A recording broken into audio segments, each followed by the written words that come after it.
All right, here we go. What's good, everybody? I'm Robert Dickens Jr. This is Ryan Reed. This is Elanders Frazier. This is John Gaal, and you're listening to Volta. Changing the conversation For percussion educators, Designers, And performers.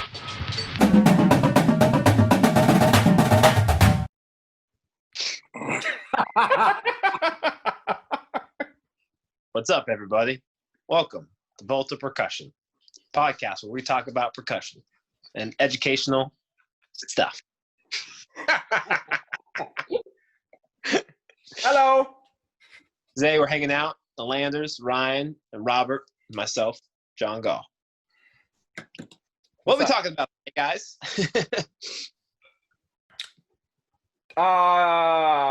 Today we're talking about equipment for our new students, new percussion students mainly. Maybe not new percussion students though, right? Because if we're talking about new percussion students, they typically have for the most part, a requirement to buy some form of new equipment, whether it's like a bell kit or a concert snare, something to that effect for most beginning percussion students. We're mainly talking about the students that are affected that may be joining at the high school level, or maybe they are at the high school level. How does equipment purchases affect that age range? And maybe continual equipment purchases affect that age range. So, to Ryan, what do you think? I'll be quiet then. I'll wait. Well, I think I'll wait. I think this question is difficult to answer. I think there's the theoretical answer, and then there's the realistic answer. Like in theory, yeah, we should have our students buy all their own stuff, and that's something that I've tried to push in the last couple of years with my programs of trying to get kids to buy more stuff. Especially when you compare it to clarinets have to purchase their own reeds. My biggest pet peeve, especially at the middle school level, but also more so at the high school level, is the community drumsticks. And especially since we're having this conversation during COVID, hopefully that can be a thing that goes away, and kids can own their own, at least own their own drumsticks. But I've seen lists where it's things that you buy over years and how you invest over years in the program. I think that's kind of where we were heading with this conversation, is does your financial investment affect your personal investment as a student, if I'm not mistaken? Yeah. So, and I think that it's twofold. So I think it's how does it affect the student, but also how does it affect maybe the parental support, and how do they view it in the perspective of their students as well?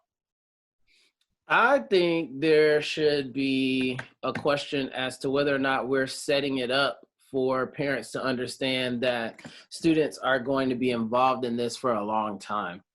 You know what I mean?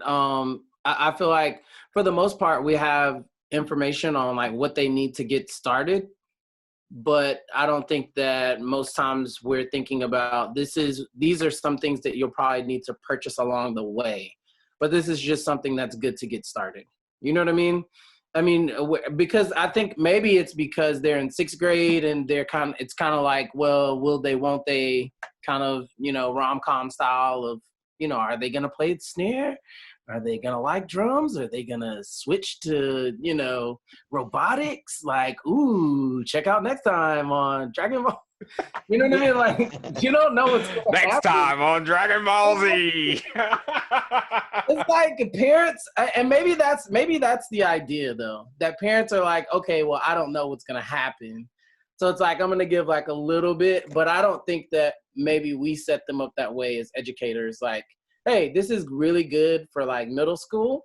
But like the more that you progress when you get to high school, like you're gonna want to start to purchase these things and blah blah blah. Go from there. So maybe we're looking at step one: provide parents with options.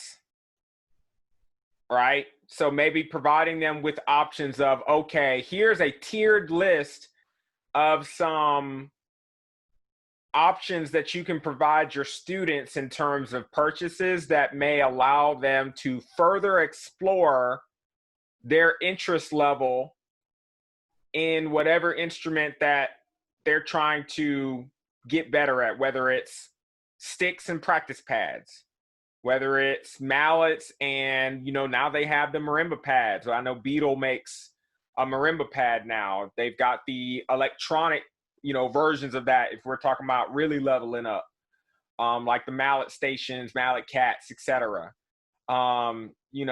If they're planning on going in, drum sets, wrong side, rear.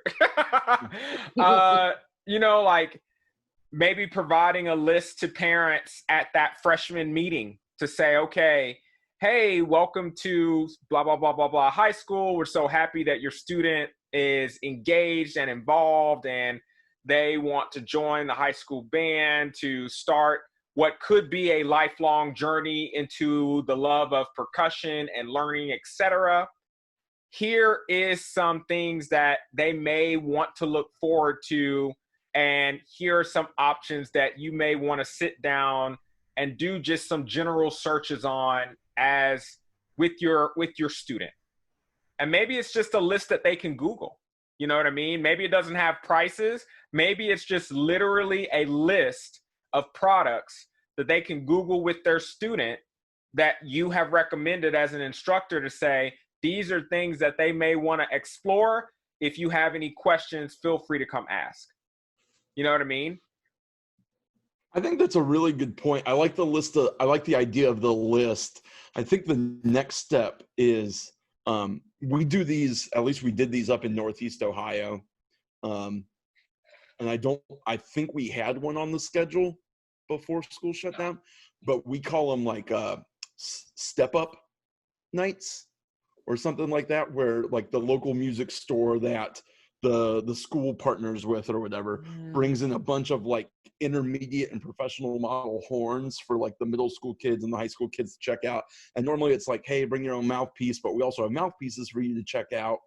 And every time I've been involved in one of those, at least that I can remember, it's only ever been geared towards wind instruments, which makes sense. Exactly. Which makes sense, but we can bring in higher, like the next tier of drumsticks and the next tier of practice pads. I don't know that we'll necessarily get people to buy full-blown like marimbas or anything like that, but to bring in like a beginner level drum set or an intermediate level drum set, that kind of thing. Because I think the reason we see wind kids step up their instruments is because they like get to touch it and feel it and play it and try it. And with drums, we don't, unless it's like, we don't as much unless you're going into like Guitar Center or Sam Ash and like playing on the kits that they have there and then being told to stop playing and then that kind of stuff, versus having like time dedicated to investing. So maybe it's partnering with local music stores or local music distributors and dealers to say, hey, we want to hold a step-up night with our high school. We would love for you to bring out some equipment. You can have your dealer, your rep present for students to talk to, pass out cards. It's a great opportunity for you as a dealer to get to meet possible future clients, future customers that will be, working with you one-on-one as they start to buy equipment in the future. They're going to be joining the band program. But if you could bring out something that you might have in the store, whether it's practice pads, sticks, etc., so that they can kind of see, and basically they set up like an in-house shop in one of the rooms and let the kids come try it out as they're kind of orienting you know, inside of the rehearsal. And I think it's just planning time for that. Like you said, I definitely remember seeing that in the programs that I've worked in and the program that I was in when I was in high school. And you're right, it's always been for horn players. And they have like the intermediate models all the way to the full blown, like, you know, the golden key Yamaha, you know, instruments where it's like you open the case and it's like the golden case from Pulp Fiction, you know, it's like just blinging everywhere. You know, the kid's like, Mom, I gotta get that. They see that price tag and they're like, you ain't getting that. You know, but you know, like maybe that's something that, you know, the band directors and the percussion directors can get involved with those dealers, distributors, and try to bring that point home to say, look, this is only a benefit for both houses. Like, not only are we encouraging our students to do more to assist with their personal practice at home, but you are also, you know, getting that benefit of making sure that you're driving some of that, you know, that customer base as well, you know, by, you know, building that customer relationship, because you may have some lifelong customers there, especially if they're in the area for an extended period of time. Like, I know I've got dealers, music dealers in my area that I've worked with for a long time. And it's because, you know, I've built those relationships over time with those individuals. You know what I mean? Like, there are ones that I can email right now. I know, like, they're going to get me a price quote within a day. You know what I mean? Because we built that relationship over time working with those schools, et cetera, et cetera. And those are relationships, like, you build those over time. They don't just come out of nowhere. You know what I mean? So, I think that could be the start of something beautiful, not to quote a movie or anything like that. So where do we go from there, y'all? What's the next step? Well, I mean, there's got to be something to be said about us demonstrating stuff to the students, like bringing in like our own equipment if we have it, you know. Like, I have, you know, 2 mallet bags worth of marimba mallets just that I acquired through college and whatnot, and to bring stuff in and play stuff for the kids so that they can hear it in the hands of, you know, a professional musician, you know, because drumsticks are drumsticks, but we know that the better the player is, the better the instrument is going to sound, the different ways, the better ways they can manipulate the sticks and implements, whatnot. Just like every wind instrument, like, you're not going to get 5th grade Johnny to sound like a pro trumpet player just by giving him a pro trumpet. Right. So it's doing those kind of demonstrations, and it's harder for percussion because when you're in band, you can just turn on, you know, the Chicago Wind Symphony or the Cleveland Youth Orchestra or whatever, youth wind ensemble, and those are good representations of band instruments being played in a band setting. And it's not that the percussion recordings, portions of those recordings are bad. They're just not the most prevalent thing because it's a band recording. Right. You know, and it's hard, even when you're listening to percussion recordings, like what are they using? Unless it says, it's a snare drum. But right. Unless it says what kind of snare drum it is, they don't you know, they don't kick out the recording with, they are now using ProMark percussion sticks. Enjoy.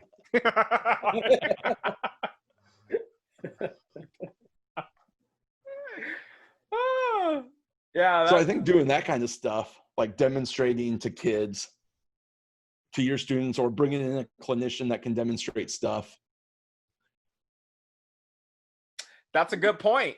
When we think about like clinicians and the purpose of clinics, and now starting to build out this sense of there's more than just what we use and what we see, right?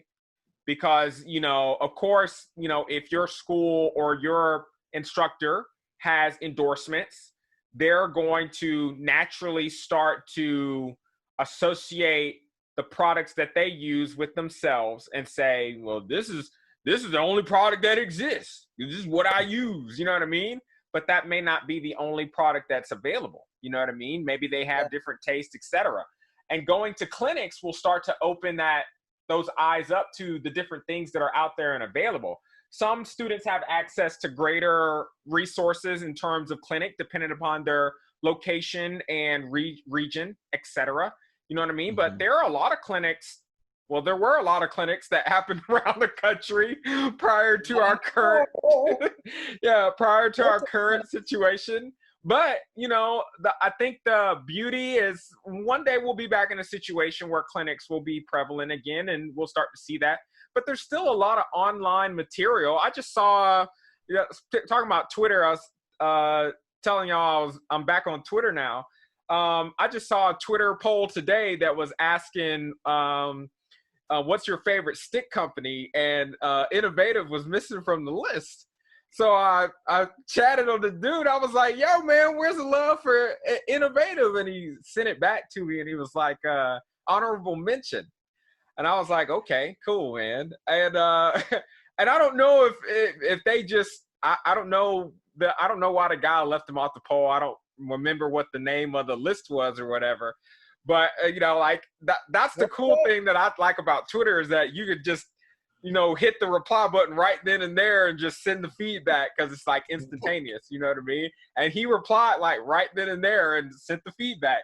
So I thought that was pretty cool. But I was like, there's a poll right there. It was like Vader Zildjian sticks, which I guess Zildjian has quite a, I don't know Zildjian's library of sticks. I'm not really familiar with that many of them or whatnot, but Zildjian, ProMark, Big Berth, and Vader. I know Vader has a big library of sticks or whatnot.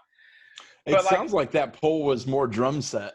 Yeah, well, and Innovative didn't start pushing their drum set sticks really until the last 5, 6 well, that's what I'm saying. I know years. not until they really got their LA office kind of kicked off. I would think, and you know, I know they've had quite a few artists in the Nashville region, but I know when they got their LA office kind of off and running, where a lot more studio artists are out there, they really started pushing a lot more of the sticks for drum sets and stuff like that. But yeah, so it's like you have all this access to all these different products, you know, when you start seeing clinics, especially different types of drums, types of drum sets. But like you said, even a good resource like going to like Guitar Center, where you can just go in and test out all this different stuff. We had a Guitar Center in my city for like the longest time. Then I guess they shut down like after a hurricane because of water damage. And they just came back like 3 months ago or something, because I guess the lease ran out from the place that they were at, and they just never reopened. And then they finally just reopened. So it was like, we didn't have a music store really in this area for like the longest time. Not a music, we had like a music store, but really they were very just like it was like a very small music store that just, you know, the only thing they had in there was like your concert snare drum. You know, they were just kind of for like, you know, the instruments, but it wasn't like, you know, drum sets everywhere. It wasn't Guitar Center essentially. You know what I mean? Like, so it's like, now that we got Guitar Center back, like now you can send kids like, all right, you want to go sit down at a drum set, see how it feels. Just go see how it feels. You know what I mean? Like you go sit down at the drum set and see how it feels again. You know what I mean? So it's like, I appreciate that aspect of it, because now kids can kind of feel out that space. And it's more when you're not just telling them about it, because, you know, as instructors, a lot of times you try to tell your kids, then you show them a YouTube video or they go watch YouTube videos, but it's not until they actually sit down behind it to where they actually start to feel some way about it. You know what I mean? To where they're actually like, oh man, this is way cooler than what Rob was explaining to me and what Ryan and John were explaining to me. Like, this actually seems really cool. I can't wait to go home and, you know, try to practice something like this, or I can't wait for my parents to buy me something like this for Christmas. You know what I mean? Like, so like the aspect of either trying to get something like that to the school on like, you know, one of those, I like that term, step up day. That just, something about that is just like, it has like a 2-coin kind of feel to it, where it's like you're stepping up your equipment, but also stepping up your knowledge, which is pretty cool.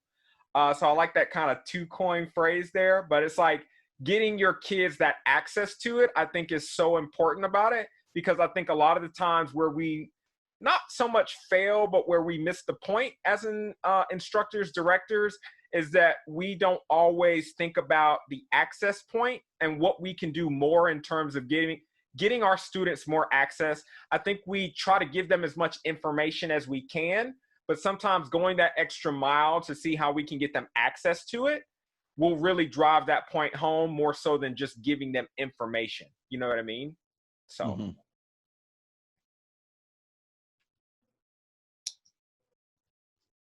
I agree. I was pausing because I thought that John was trying to find the unmute. Hear my 2 cents. 2 cents. Boom. Said it. All right, Rob, your turn. No, I was gonna say, man, I think it's really important just because it allows the students to be curious about what they sound like. You know what I mean? I think that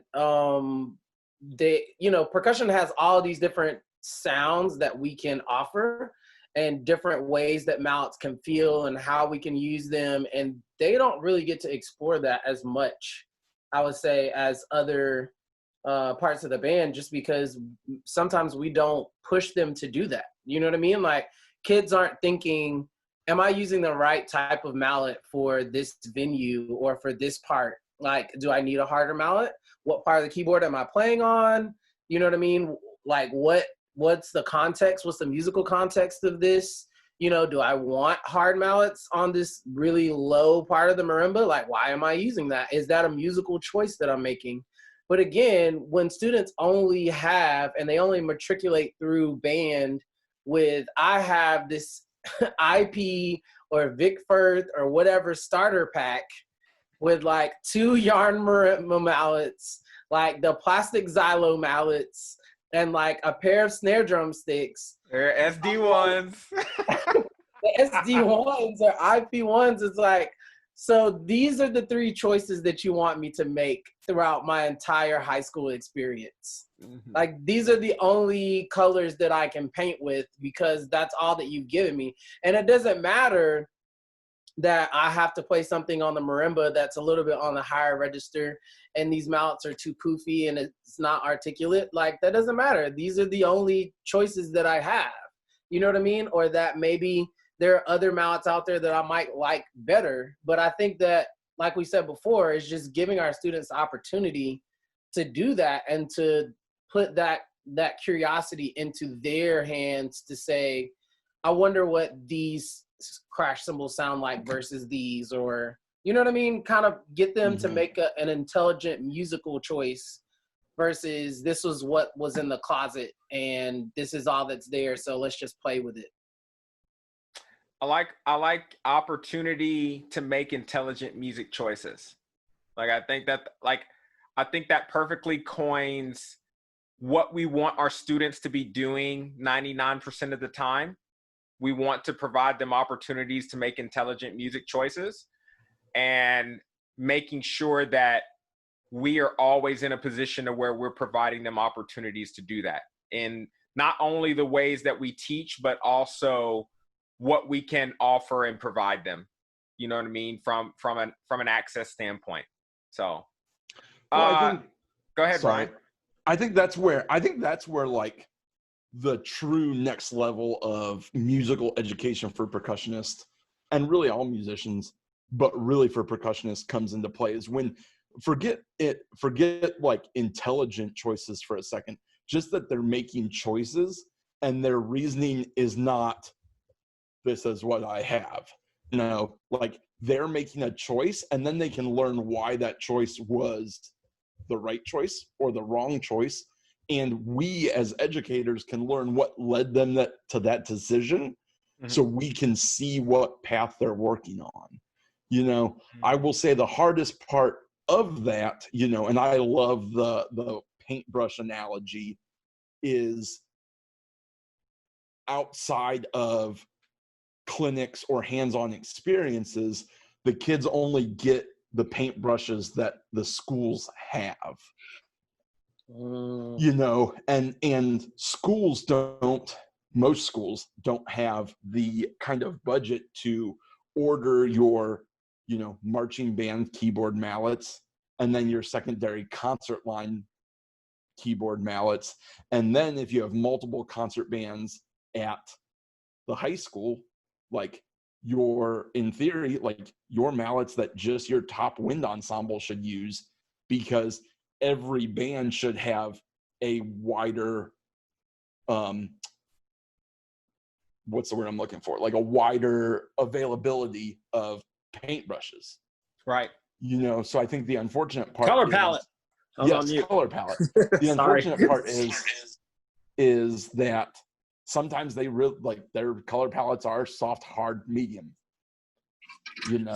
So I think this kind of leads into the point that I was going to move into next, which is if we're talking about students paying a fee to have access to more implements, like, charging a implement and equipment fee at the beginning of the year, that's in addition to their band fees. And I know that's a tough conversation sometimes to say, okay, even more on top of their band fees, but I'm talking about something that solely goes towards maintaining equipment and is dedicated to making sure that they have a robust,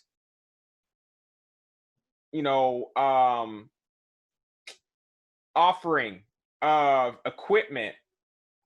What's the threshold for that, and what is too much and what's not enough per kid? That's really hard to say, because obviously, I would assume that if you're an instructor in an area, or, if you're a student and you're listening to this or watching this, what you'd assume that what your parents or like your area's financial situation is. So I know that, what I can charge at one school that's 15 minutes away from another school, I can't necessarily charge that at another school, because they're in two different financial situations. I think the most important thing is that there is an expectation that you should contribute and that you should invest in your equipment. One, invest in it collectively, because I feel like most schools do this one of two ways. Either they expect you to buy all the stuff yourself individually per student, or they expect you to contribute, and then the entire collective just has all these implements. And I feel like in order to be successful, you need both. Like, I feel like, one, you have to have a personal investment as a student into what it is that you're doing, because you're more willing to actually practice and figure out what you're doing because you have a personal involvement in what it is that you picked.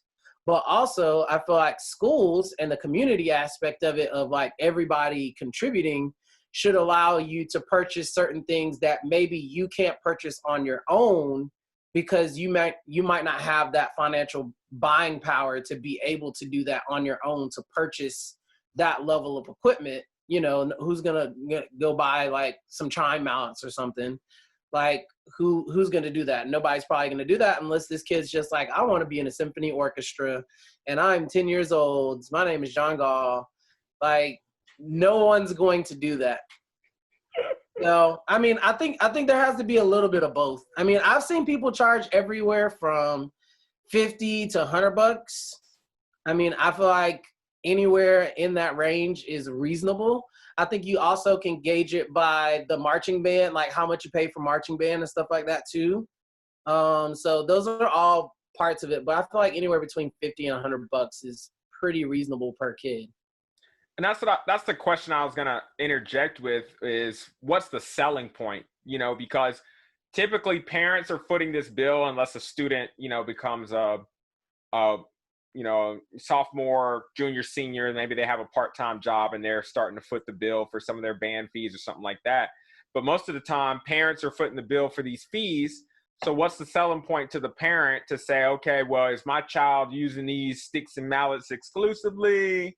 Do they have an allotment that they get access to? At one of the schools that I taught at, believe they paid $75 at the beginning of the year. They did have an allotment for the sticks and mallets that they used. I think they either got 2 or 3 pairs beginning of the year for the battery, and then for the front ensemble, they got their mallets replaced at the point at which they snapped them. But, you know, for every player, I think they had, you know, dual pair of mallets, which, you know, if they're using 1, 2, 3, 4 in each hand for, you know, that's already what, like $80 a hand that they are using their weight worth. You know what I mean? Like, it's not like, you know, a pair of drumsticks is like $16 a pair. They're, you know, $16. That's like a drop in the pond for a front ensemble. You know what I mean?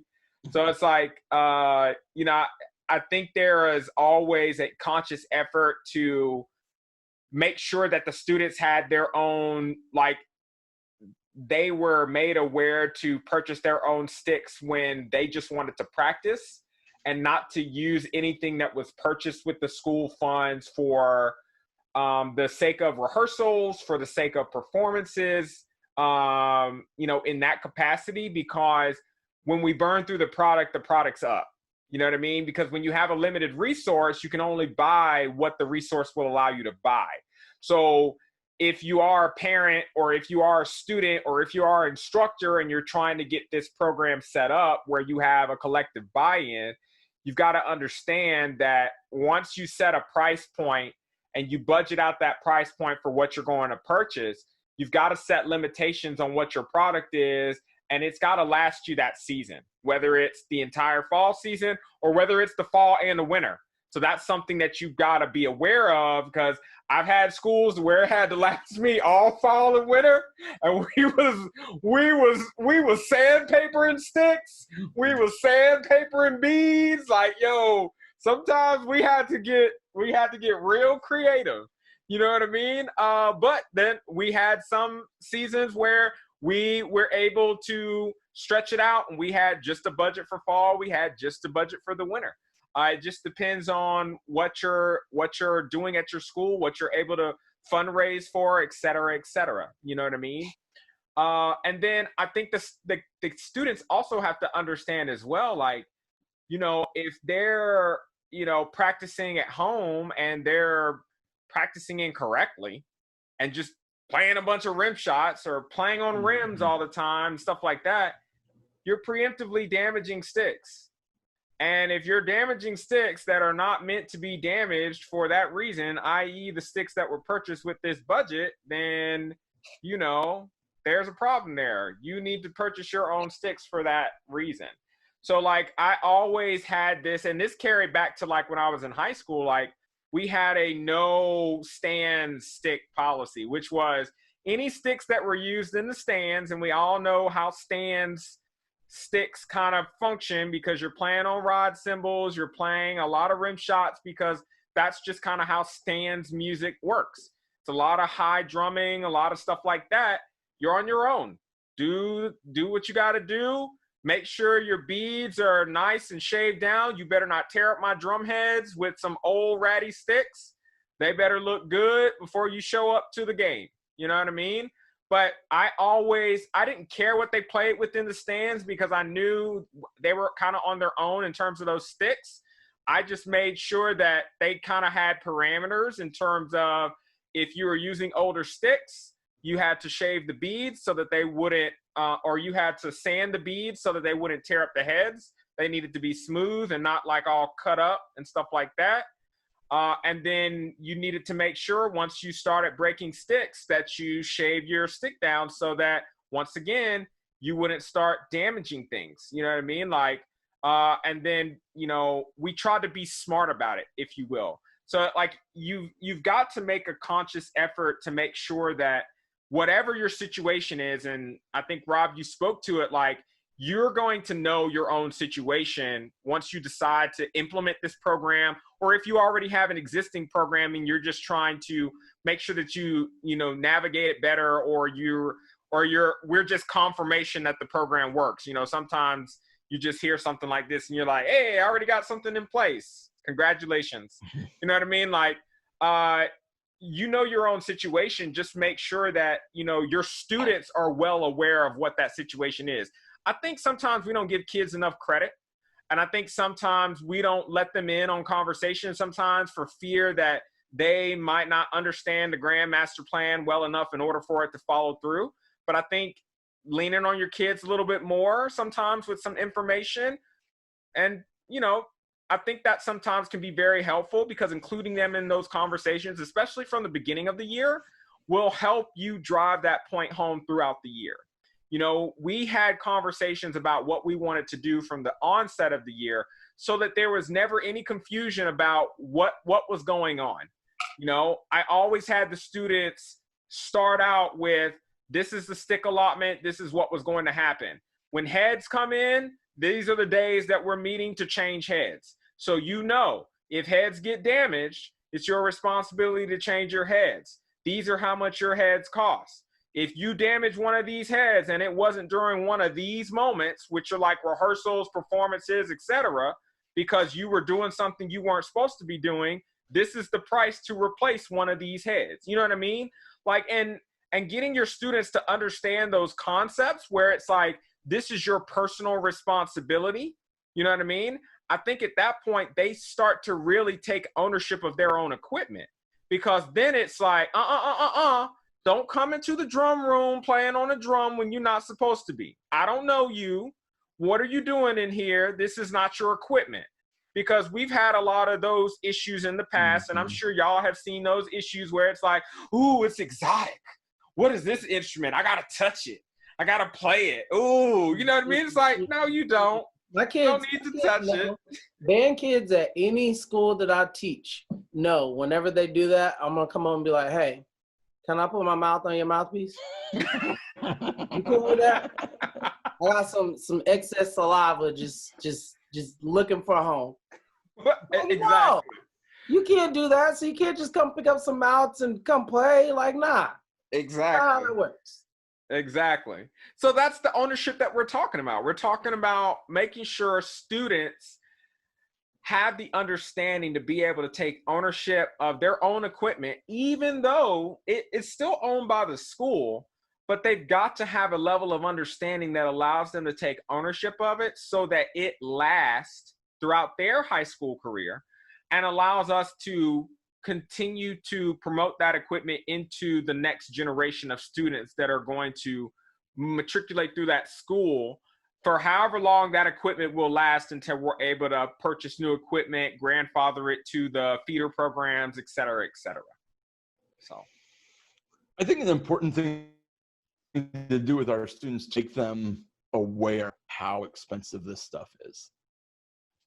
You know, like 1 year, and this was something I talked with a former mentor of mine about when we were doing drum corps, is like having kids price out everything on their keyboards, you know, and like letting kids know, like, this cymbal is $300. That instrument that marimba that you're playing on, even though it's not rosewood, even though it's only a 4 1/3, that's like $4,000. Every one of those pairs of mallets is $40 a piece. A clamp is $20 a piece. And you see how quickly that one kid's station, especially in the front ensemble, that one kid's station is $10,000 that they're pushing around the field. And sometimes they aren't even allowed to drive yet. Meanwhile, they got a car. They're pushing around the whole time. You know, and I think it's that, especially on like the sticks and mallet side of things, of like, these things are this expensive. So when you're, you know, whacking each other with, you know, your stick, or you're like tapping it against your head or whatever, like, and it breaks, it's not cheap to replace. It might not look like it's the most expensive thing in the world, but it is. Like, for a program with a limited budget, it is. You know, and I think if kids know how expensive these things are, like even how expensive cheap percussion equipment is, you know, I think that changes how they view their care for things, you know. And I think beyond just like their own financial commitment, being aware of the financial commitment that is being made for them will go a really long way for students to care for stuff and things to last longer. Because we've all been in the band room, you know. I feel like every high school has one of those older Musser marimbas with a cracked low C in it. Like, I feel like those are just standard at this point. Like every year in high school. Right. And they're not, I'm not saying they're bad instruments, just they've been around for so long. And kids, I mean, you use hard mallets at the low end of their instrument because the kid didn't know better, you know. They're playing it with a drumstick because, you know, they think it sounds cool, you know. Like all of these things that I've had to deal with at schools before, where it's like, yo, does that look like a mallet? What are you doing with it? But I think the other thing too is keeping an eye out for, like you said, other people that are not percussionists. Like my favorite one, and this always has to do with how the band room is set up. People using the timpani as table. I was just about to say it, man. Like, I was just about to say rolling the timpani in and the band director coming in yelling, telling them about how much that timpani costs. And it's like, I did not have to spend that money. I could have bought something else if y'all was just going to set stuff on top of the timpani. Well, like when I was in high school, how our band room was set up, the timpani was right there and we had cabinets right behind it. And those were like wind player cabinets. And the next thing you know, every time you turn around, there's a trumpet case on the timpani. And finally, my percussion director looked at the kid and was like, do you want me to set that timpani on your trumpet? And the kid just looked at him. The kid just looked at him and said, no. He's like, how about you don't set the trumpet on the timpani then? Wow. And I started using that one with a lot of kids. Like, hey, you want me to set that on your instrument?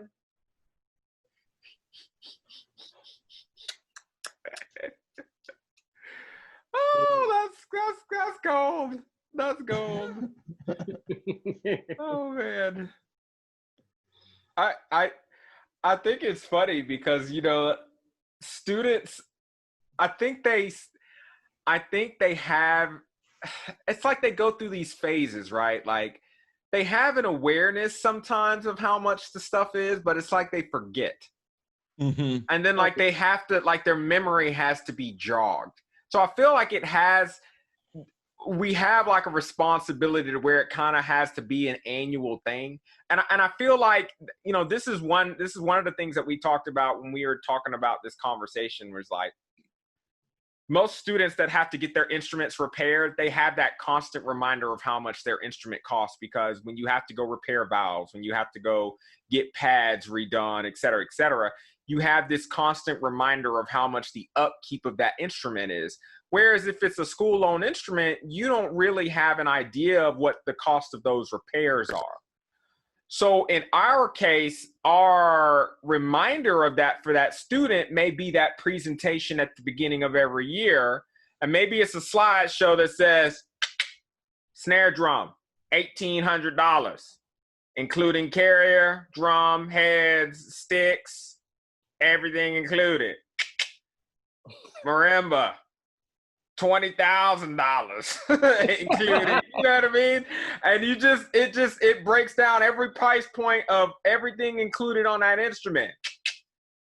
Set of 4 timpani, these sizes, 20,000, you know what I mean? Like maybe it's something to that extent to where like we remind them every single year about, you know, total cost of the percussion program. $125,000 divided by number of students in the percussion program. Can anybody pay today? No? Then you better make sure this equipment is taken care of. You know what I mean? Like, that's like sometimes putting it in clear and plain words will drive that point home to where it's like, look, if you can't write a check today for the cost of your cut of the responsibility of this equipment, then it's your job to be 007 and make sure that this equipment is taken care of for the remainder of this year. That's your contract. That's your mission. should you choose to accept it, I know I'm changing properties here, to Mission Impossible. That's your mission. You need to protect this equipment for the remainder of this year. And you need to make sure that you protect it with everything that you have, because this is the only equipment that we have. And if it gets damaged or destroyed, et cetera, we don't get any more. There's no money trees. There's no benefactors. There's no legacy program. We don't get any more. This is what we have. You got to protect it. So, you know, I think, you know, we've come to that point to where we give students the keys to the car, but then we also have to talk to them about the car safety every time they come home. Just a reminder. You know what I mean? Right. Like, just checking. Were you safe out there? Yeah, Dad. All right. I'm good. Just make sure you're good. You know what I mean? Like, all of our parents did it. They didn't mean, you know what I mean? Like, they didn't mean nothing about it. Like, everything good? Good. All right. You check your oil? Yeah. All right. Good. You know what I mean? Like, that's all we're doing. It's the same concept, right? Yeah. Like, it's the same concept, because our parents knew the same thing. Like, if they didn't remind us, we're kind of at the, you know, they're at that age range to where they don't think about the underlying stuff that's happening. All they think about is the surface level. This is something that I use, means to an end. They're not thinking about the undercurrent that's flowing. You know what I mean? So somebody kind of has to address those situations for them. So, you know, being the adults in the situation, we have to make sure that we address that for them and keep them in that awareness level so that they can be responsible. And for those that are budding, that want to become instructors one day, if that's your path and that's where you're headed, and you're a diehard, you know, percussion fan and you're ready to jump into the instructor world, you've got to be ready, if you want to jump in right after high school, to be responsible for your students and their equipment. Because there will be a lot of things that you're going to have to be responsible for. And equipment is going to be your primary responsibility right off the bat. Right off the bat. You know what I mean? Equipment's probably the number one. I would say that's probably the number one thing we deal with, especially drum corps. Equipment's probably like, I think we deal with more equipment than we deal with anything else. Like, it's like equipment all day long. I think I missed more rehearsal for equipment than I did anything else. Well, that's the thing, too. We got to teach our kids. I think we have to teach our kids how to make basic repairs so that we don't have to do everything for them. But we also have to remind them, like, if you don't know how to fix it, don't mess with it. Ding, ding, ding. I've watched plenty of good concert snare drums where you're like, what happened to the throw off? The kid's like, I don't know. Somebody over tightened this bad boy. What about the concert bass that people go over there and they're just like, ding, ding, ding, ding, ding, ding. Oh yeah. Don't tune drums. Don't tune drums. It's crazy because I don't know what it is about concert bass drums, but it's just like they're just like beckoning people to be over there and be like, you know, I'm just over here just whittling away. But I think, Ryan, you make a really good point about, specifically about tuning in general, because I feel like this is something that I try to do on a regular basis each year whenever we have heads to change, at least within the battery, is to take that time, even if it's like, hey, we're going to order like some $5 pizzas from like Little Caesars, and like, snare line, today's your day. Like, we're going to change heads. This is how you change heads. I'm going to change it for you. And then section leader, who's been here 2 years, cool. Now you can like help and like, you know, empower those kids to be able to do those things within reason. Obviously, we don't want to just give them the keys and just let them do whatever. But just making sure that we empower them to do that, and also explaining the process of like how we come to those decisions, why we tune the drums the way that we do, you know, all of those things, so that they can, again, like we said before, make intelligent musical choices. right?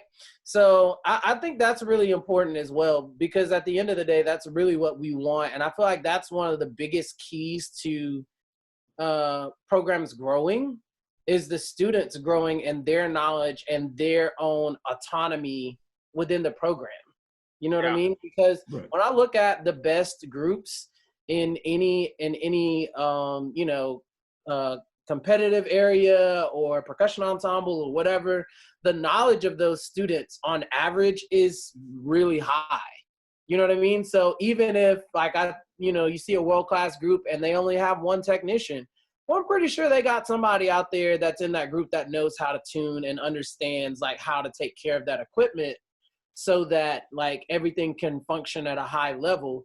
But I think that sometimes what we can fall prey of doing into doing as instructors when we have students that don't know is just doing everything for them, to the point to where we don't give them small amounts of responsibility that they can handle, so that eventually we can, get that macro view as a director, versus like having to be on a level and handhold the entire time. Right. Yeah. Yeah, I definitely think you can always start bridging that knowledge early on, even if it's just, hey, today we're going to change heads and I need you guys to finger tighten them. This is step one. You know what I mean? So now they have a base level knowledge of how you successfully change a drum head, make sure the lugs are lubed up and everything like that. Like I started every student with base level knowledge of how to change heads. And then as they became upperclassmen, I had them start sitting with me as we started bass tuning pitches. You know what I mean? With the snares, with the basses, with the quads, so that they would start understanding like how I listen to things and how I tune things for the different instruments. So it's like, there are always levels of how, like my method of madness, and even with tuning guts, I would let them in on like, as they got older, what I would do. And as they asked questions, some would ask sooner than others, depending upon if they took lessons or something like that. But it was just like, I always tried to start them off with the base level and then increased it as it grew. And it's like, they may see it as boring because a lot of kids take that approach as like, oh God, we got to change all these heads. Like, you know what I mean? Like, but I think at a certain level, what they don't understand is like your breadth of knowledge by the time that you leave high school is going to be like gigantic. Like what you're not understanding is that you're leaving high school with knowledge that most kids will not even be anywhere near close in some high schools in the country. Not even close. Yeah. You know what I mean? And it's sad because you want kids to have access to all that information if possible. You really want them. It's like, that's when you have that urge, like, I wish I could go teach at every school in the country and give them all this knowledge, you know what I mean? And you can't, because you can't be everywhere, you know what I mean? But it's like, you can do what you can for your area. And that's why it's like, if you're an instructor and you're doing everything you can in your area, then give your students everything that you have. You know what I mean? Don't hold anything back. That's why I'm a firm believer is like, if you have all this knowledge pent up in your brain, why are you withholding it from your kids? Because you think they can't handle it? Like, work them up to it. Push them to a level to where they can handle your knowledge. You know what I mean? And keep pushing them until a level to where they can handle your knowledge. It's not doing anything but wasting electrical impulses in your brain. Get it out. You know what I mean? So, I think we have a responsibility to share that information with our students. I think we have a responsibility to push that education as far as we can. And then in turn, if our students turn that into a career later on, if they use that to get them a little bit of bread or change while they're in college, or if they turn into a lifelong passion and career like the four of us, then so be it. You know what I mean? Like, more power to them. I've taught all of it. I've taught the ones that never picked up sticks after high school.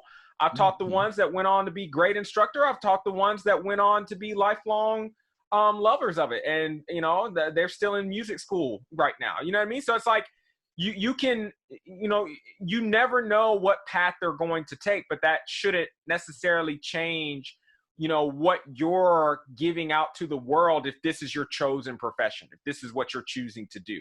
You know what I mean? Like, you didn't have to make that choice. You can go choose to do something else. Right. Why are you limiting their choices because this is what you chose to do? Well, and students know when you're making an investment in them in For terms sure. of that knowledge, like it wasn't until a couple of years ago where, I was the only percussion instructor for both the front and the battery. And I finally started looking at the kids being like, all right, Wednesday, we got to stay after school. I need you guys to or stay after rehearsal. I need you guys to help me take off the heads and finger tighten everything. And then I'll tune everything and I'll get you out of here as soon as we can. And most of them are pumped and want to stick around, are pumped to be able to help and want to stick around to learn how to tune or why you make the choices that you do. And I think that only helps us as instructors and as programs. And even if you're one of those, you're just out to prove a point as an instructor right now, that still helps prove the point of what you're giving students, what knowledge your students have that then they can pass on, versus what you were saying, Elanders, of I just have all this stuff and I'm so smart and nobody else knows it. And well, what good is it then? Right. Yeah, that's a really good point. And I think that, to me, specifically when we're talking about things like changing heads and stuff like that, I definitely try to have a more, I don't know, I guess I just kind of try to turn it into its own little party, to be honest. Yeah. In the discussion room of one of the things that I like to do is, one, get a chance to really know my students on a personal level, because I don't try to, I guess I'm not the most sociable teacher. Whenever I'm teaching, I'm just like, hey, this is what we're doing, boom, boom, boom, boom, boom. You know what I mean? But when we start changing heads and stuff like that, and it's a lot of my kids like the fact that we can just talk and kind of hang out, just because that's such a tedious process. That we can get that kind of more social, convivial atmosphere going on with the music and stuff like that, but at the same time be learning things at the same time. So I take that as an opportunity to allow whoever's in there, all right, everybody give me 3 songs to put on this playlist. And then when something cool comes on, I'm like, wait a minute, who played this? How do you know this song? And I mean, we just have a lot more opportunities to get to know each other outside of just percussion, because a lot of my students put me on to really cool music. You know what I mean? I get to introduce them to music that kind of tells them about me. And again, it kind of opens up the atmosphere of what it is that we're doing, and it being less about just drums and it being about music and communication and, that whole bonding aspect. Because I think there's a lot of kids, especially from a social aspect, they're looking for that, but they just don't know necessarily where to find that. And I was talking to my kids about that today, about band fun in general, how, band fun is not hey, be in band so that you can go to Six Flags. Anybody can pay the money and just go to Six Flags. Like, that's not band fun per se. You know what I mean? Right. But It's like, easier to band get to fun Six is- Flags that way too. Just pay the money. Exactly. So it's like, I mean, it's really the experiences, the unique experiences that you have doing the activity. Like, that is the level of fun that maybe other people might not understand because they've never been in a drum line. You know what I mean? Or they've never been in a percussion ensemble. They don't know what it's like. Hey, you remember that day that we were on a free day and we walked to, you know, this place, or we went to, you know, wherever our stop was, we saw like an A&W across the street and we walked over and we did blah, blah. Like, that's a completely different story just because I have that drum corps experience. And I'm pretty sure everybody has 1,000 like laundry day stories. But again, it's like, it's a unique experience because yes, everybody is like having fun. And I mean, whoever tells stories about doing laundry other than people that are like in drum corps, just because drum corps is like its own. It's weird that drum corps is almost like, I feel like if drum corps had more exposure and like a pop culture reference, it could be likened into like Real World and like Road Rules. I'm kind of dating myself. Road Rules, definitely. Yeah, definitely Road Rules. Kind of dating myself here. If you watch MTV when they first started reality TV and stuff like that. But yeah, like it's an interesting experience just because like you're locked in this environment with these people and having these experiences. But again, like a lot of times things click for kids when they're in a situation where it's not the teaching atmosphere. You know what I mean? Like they have those discoveries just having casual conversations. Yeah, I can definitely think back to like all the biggest social moments that I had with my kids was when we were either like painting a floor for indoor or changing heads, like those moments in between the moments, where we were not, because I really get zoned in when I'm in a rehearsal situation and it's focused on checking off lists and finishing the goal, because I'm a big goal setter. I finish goals and I power through until I finish.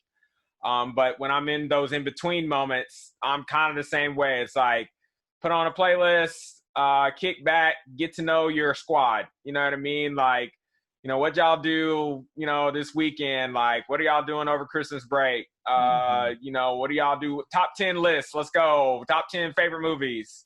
You know what I mean? Like, stuff like that. And it's like, those moments in between the moments is really where you build that rapport. It's where you really establish those connections that allows them to build that trust so that they know, you know, inside of that rehearsal situation, when I ask you to go 8 steps from here to here, it's not because I'm trying to break your legs. It's because, you know, like the drill set calls for this. And if we need to make the adjustments, we're going to make the adjustments, but we're just trying to see if this is going to work. You know what I mean? And we build that we build that trust by going through these processes. You know, those are a lot of the things that I miss about teaching high school, you know, in general, but those are a lot of the things that I like about teaching drum corps now too, is because I feel like we have more of those in between moments with the drum corps activity, because we have more of those downtime moments with like eating breakfast together and eating lunchtime and eating dinner time, because we're with them for such a long period of time when we see them. You know what I mean? It's like, you know, high school, you know, activity, it's like you have the 2-hour rehearsal and they go home.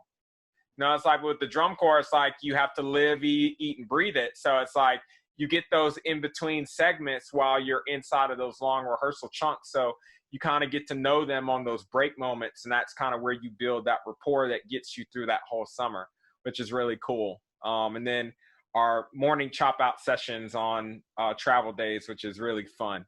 So that's always a joy.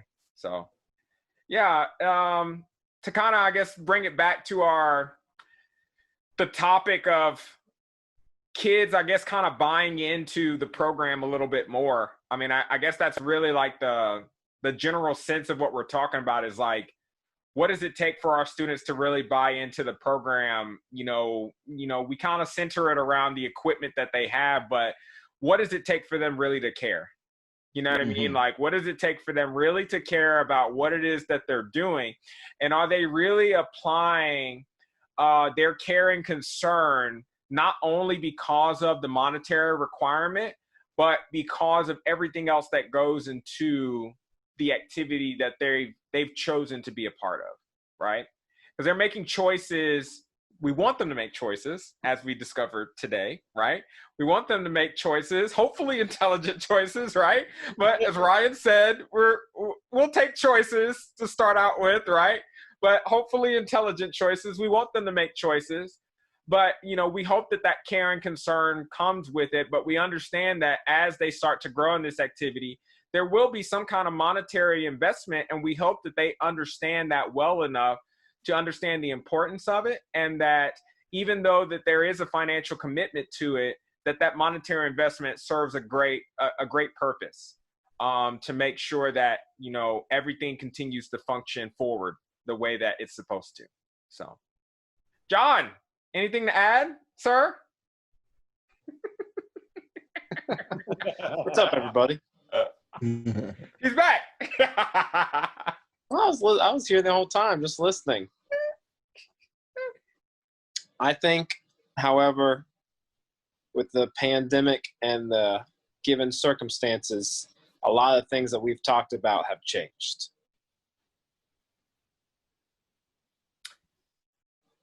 Yes and no. I think some things have Really changed. though? Really though? No, I think some things have. No, this is what I'm saying though, right? I think some things have changed, but when you say that they have changed, I don't really see how they can.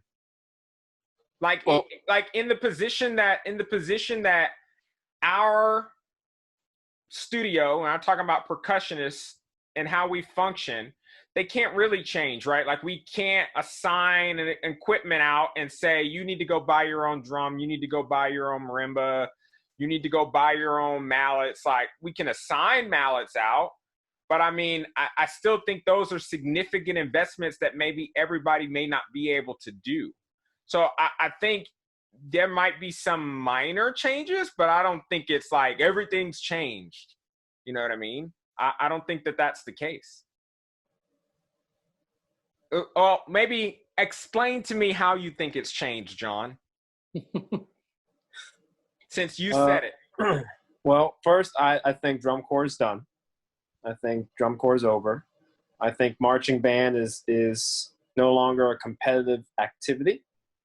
I think it's just going to be pep band, if that, if it even comes back with sports.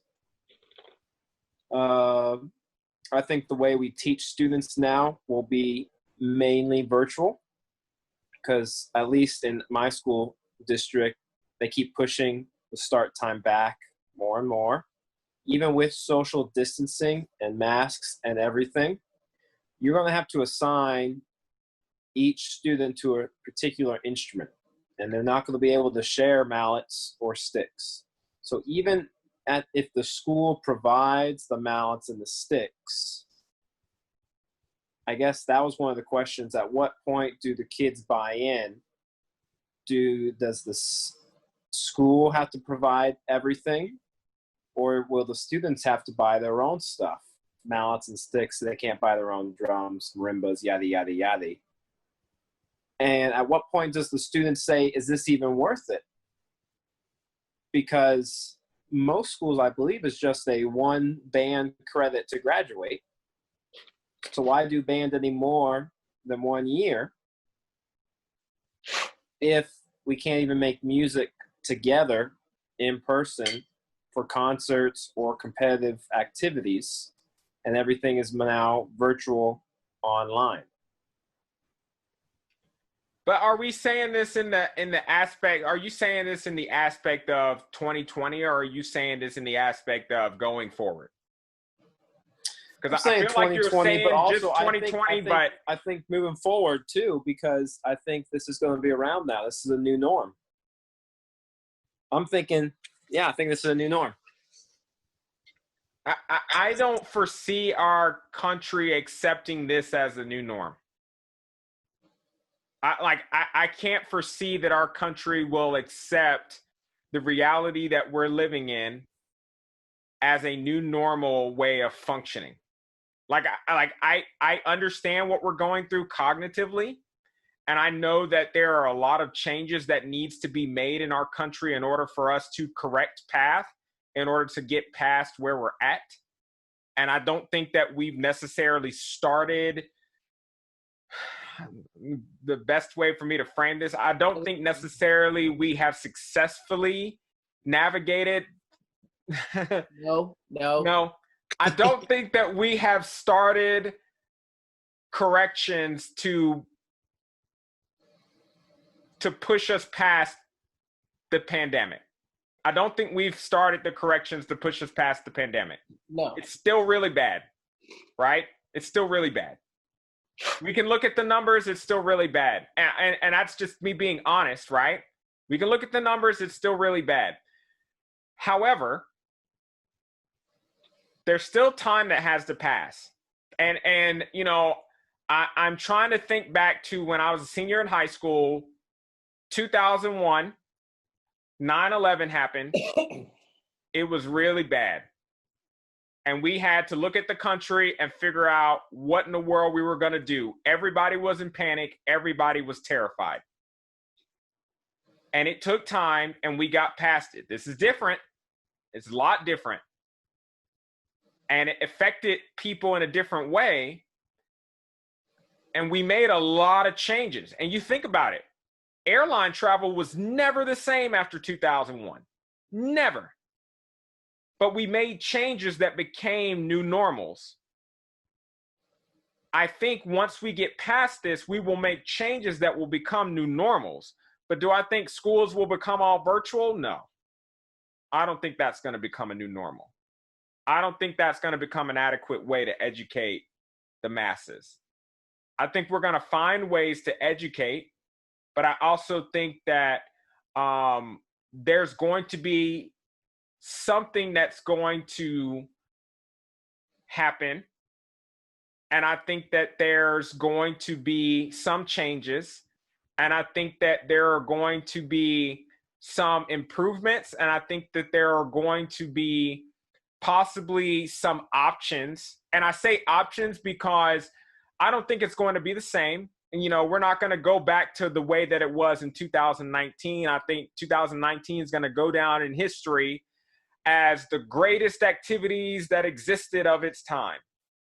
And I think whatever this new activity of performing arts or the marching arts is, or whatever we want to call it, we can even call it, you know, musical performance. You know what I mean? Whatever musical performance turns out to be, because we're all kind of living in musical performance. People aren't even having concerts right now. You know what I mean? Everything's digital.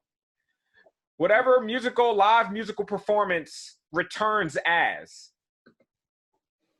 it's going to be different, but it's going to exist.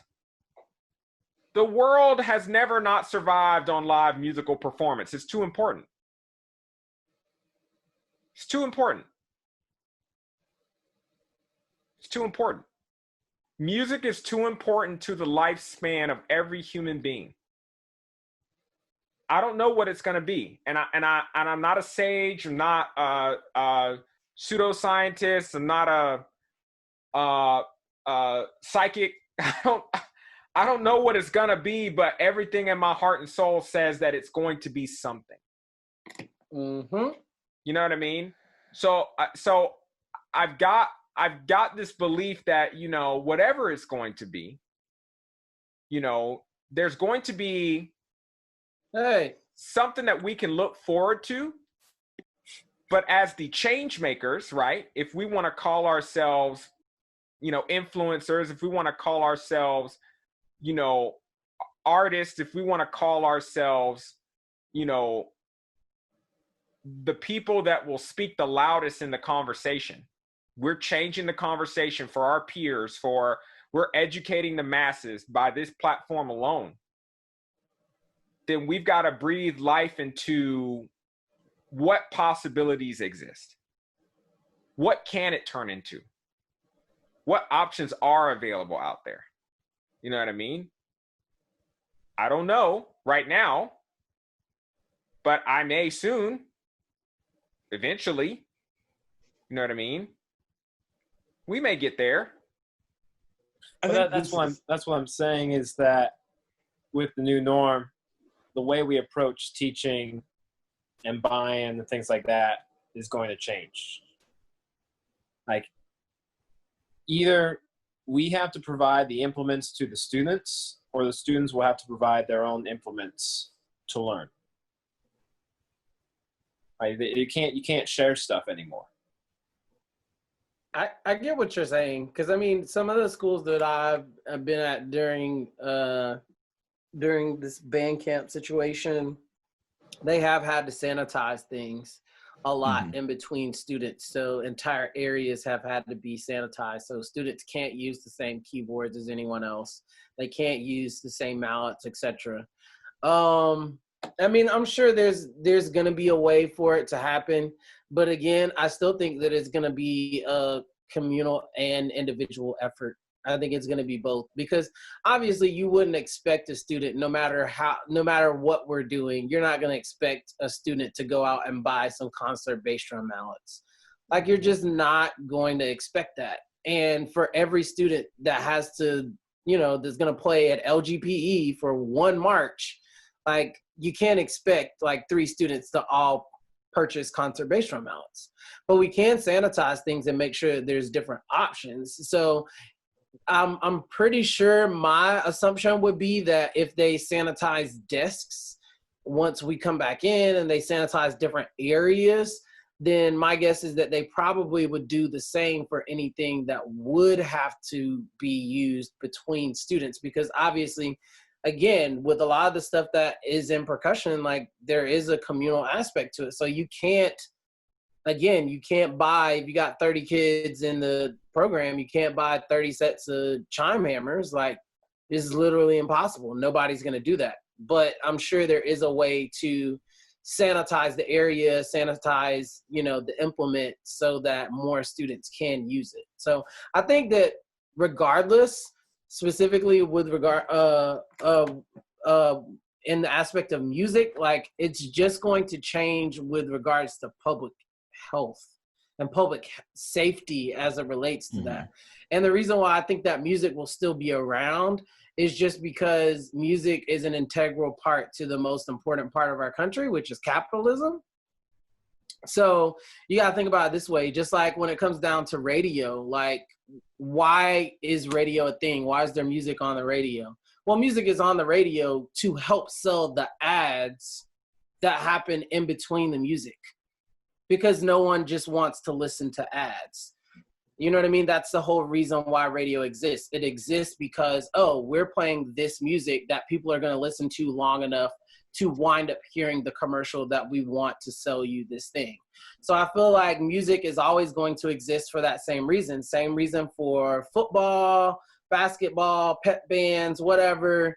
It's going to exist enough that we're going to be able to get some of the things that we want to get out of that musical experience on the artistic side. So I do think that this year, if you're going to try to do like a marching band as usual, you are crazy. You definitely need to go seek help. If you're having withdrawals like most of us, then either just pray, meditate, or go see a therapist, because start a podcast.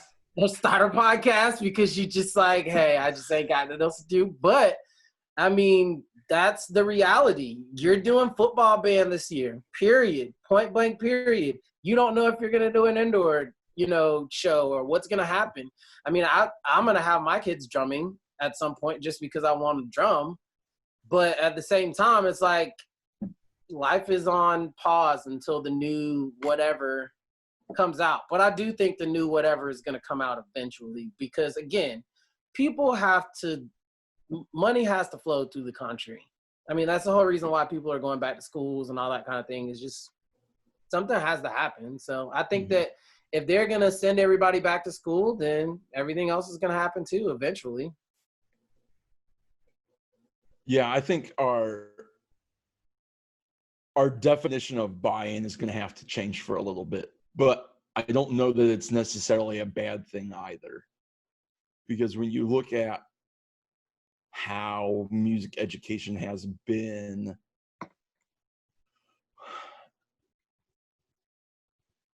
sometimes like I sit in band rehearsals and I just question, like, how much are these kids learning versus how much are they being rehearsed on things?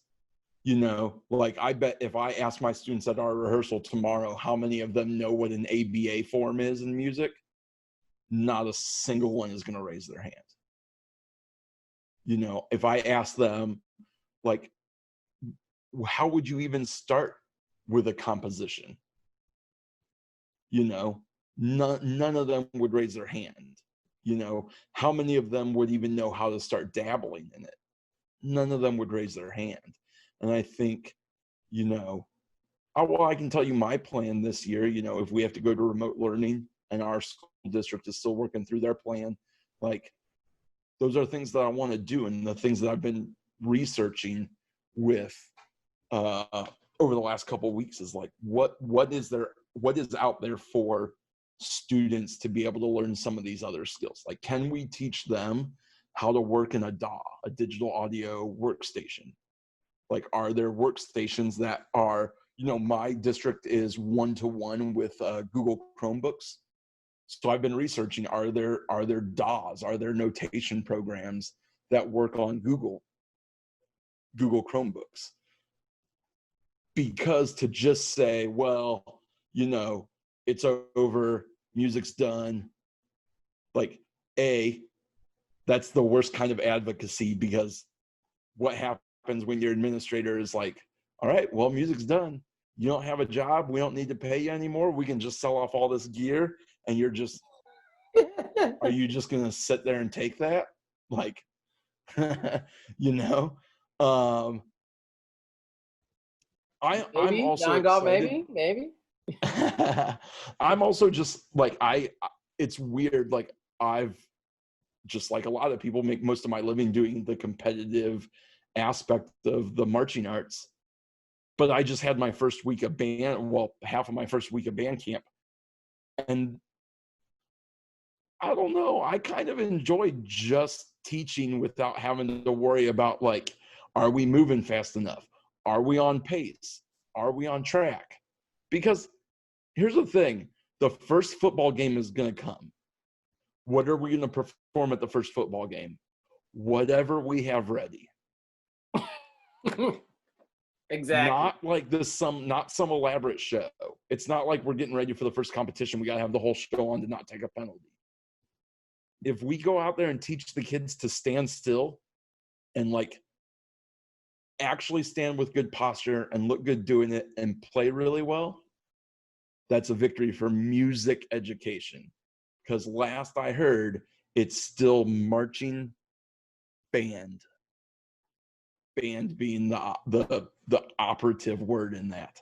Right. And I think, I see it on social media all the time. I see a lot of people getting wrapped up in the fact that there's no competition. Competition didn't always exist. The first marching bands were founded as military bands. The fact that we've been competing and the fact that you like putting trophies on the wall is great. I love it. You love it. We all love it. But it's not what's important. My kids have learned more this week in the last 3 days than they probably had last year, because there's no worries. We can be free. We can teach. Like, I'm layering things on top of each other so that every kid can participate at the level that they are, that is appropriate for them. And if we weren't doing that as a competitive band, you'd just be teaching to the lowest common denominator, trying to raise it. Yep. Versus, like, what we're actually trying to do is meet every single kid where they are and then take them as far as they can go on their individual path. And we can say that happens on a normal competitive season. That's a lie. It's a lie. Yep. I 100% agree. All really great, relevant points. So eventually we will get back to some kind of normal. It probably won't be what we were used to before the pandemic. But if we don't use this time wisely, why are we needed after the pandemic? Maybe we have an opportunity to sanitize our teaching skills and really get to where we need to be. Yeah, I see it as an advantage, to be honest. Yes. I mean, I feel like when everything comes back to normal, I'm going to be on a whole nother level. My program's going to be on a whole nother level, just because now I have an opportunity with all this downtime to put every single thing that I don't have the time to explain in a rehearsal in some type of digital format. So now the kids that are highly motivated, that want all the information, I can just put it there and they can do it. And then the kids that are not wanting to do that, I can tell them, hey, remember what I just said? Go watch this video. Go watch it again. And I'm gonna put my headphones on since you weren't listening. Here you go. I just said it for like 10 minutes in a row. It's on a video. It's on YouTube. No, but for real, what other time have students had constant access to information from their instructors? Most of us haven't put this stuff in video form. I did it.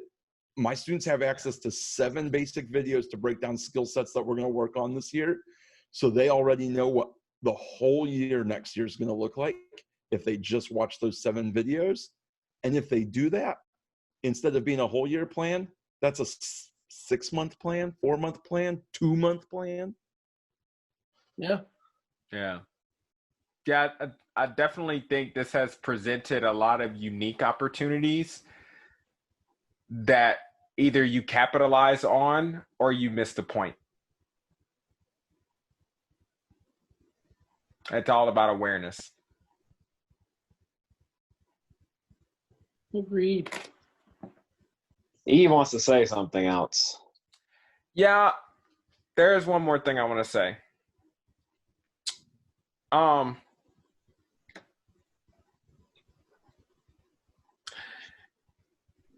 You know, I think there are a lot of people that are going through this right now that are trying to find their way through. They're trying to sift through the madness of the reality. And it's tough. Like, this is not normal. Like, none of this is normal. And it hasn't felt normal since February. And we're now almost to August. And it's tough. And it's mentally draining, it's physically draining, and you're waking up every day trying to figure out, how do I mentally convince myself that what I'm doing serves the same purpose that I had back in February? And I think that, you know, one of the benefits that we have, at least from the perspective that we have, is that you're still serving a purpose as long as your students get something out of every conversation that you have with them. If you walk into the classroom every day, or you upload something every day and you get a response from that student, then you're still serving your purpose. You're still serving your mission. You're still connecting with somebody in regards to whatever it is that you do, whether it's music or sports or fishing or whatever. You're still serving your purpose, and it's not in vain. Just because the medium has changed doesn't mean it's in vain. Things don't always stay the same. You know what I mean? And I think the lost sense of self is just because change is hard. And most people don't experience drastic changes on a regular. Most of life, we talked about in a previous podcast, most of life is navigating the middle, right? And the moments in life, what? We have the rare soft moments of life, and then we have the rare hard moments of life, the tough ones that we have to deal with. And then 70 to 80% is just navigating the middle. So we had a real tough one hit us in March. And we're kind of like navigating this Morpheus middle of uncertainty right now, because this is kind of a normal that we think it's obstructing our clear view of, we don't know if it's negative. We don't know if it's like, we really just don't know what it is. But we can't say it's overly negative, because like, I'm not in any physical pain right now. You know, I still have a roof over my head. I still have food to eat. But it's definitely different, you know? So we've got to like find ways to promote that positivity back into the world and err on the side of caution to make sure that people understand, look, whatever it is that you're doing that benefits somebody else in whatever capacity is still serving a mission that you were put on earth here for, regardless of how small or how different it is now. Like, I'm not able to go and teach kids in person right now, but I'm able to produce this content that may be connecting with people all over the world that's helping them change their conversation, their point of view with how they connect with other people. And that's positive. You know what I'm saying? So we've got to continue to kind of filter that information out to the world because I think it's important. And I'll end on that. I'll end on that. All right. Cut. Take two. Now we can cut. Thanks everybody for listening. This is the last episode for season 1. So we'll be on a small little hiatus, not very long, but Navigating the middle. Yeah, a little small little, but you'll be seeing some stuff, some content from us coming up. Be sure to start connecting with us in some of our intermediary channels. You can find us on Instagram at Volta Percussion. You can also hit our email, voltapercussion@gmail.com. Once again, my name is Elanders Frazier. We've got Robert Dickens Jr., Mr. John Gaal, and Ryan Reed. Thank you so much. We appreciate you, and we'll see y'all very soon. Good night.